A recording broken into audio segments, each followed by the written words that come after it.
Hundreds of ethnic Shonas have held peaceful marches to press for legal recognition by the Kenyan government. The demands are not new.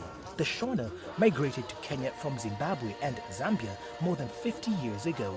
They came as missionaries to establish a church and were welcomed by Kenya's first president, Jomo Kenyatta. But successive governments have not granted them or their descendants legal status, so they have no access to government services.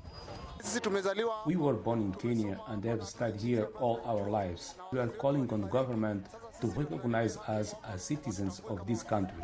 Ishmael Dlamini, a Shona, runs a carpentry business and considers himself one of the lucky few who has been able to integrate into the country's formal economy.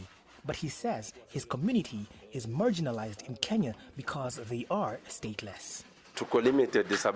As a people, we the Shona are limited economically, since we cannot formally be gainfully employed like other citizens, or indeed pay taxes in order to contribute to building of the Kenyan economy. Supporting our families is also a challenge.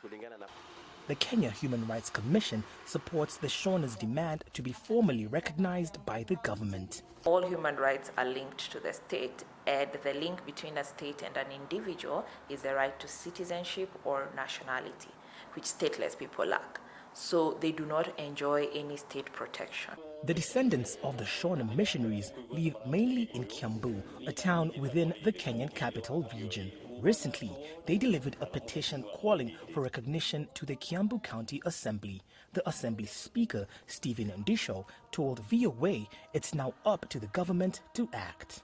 That process left our Assembly. It is now with the government, and I'm being informed that it is being fast-tracked, and once it is done, well and good, they will achieve the status of being citizens.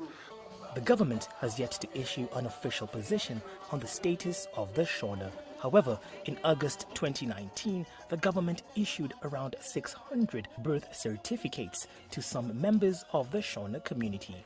Applications for another 2,000 birth certificates have yet to be acted on or processed. According to a recent UN Human Rights Commission report, there are around 19,000 stateless people living in Kenya. For thousands of Shona like Dlamini and others, they can only hope that their status changes for the good.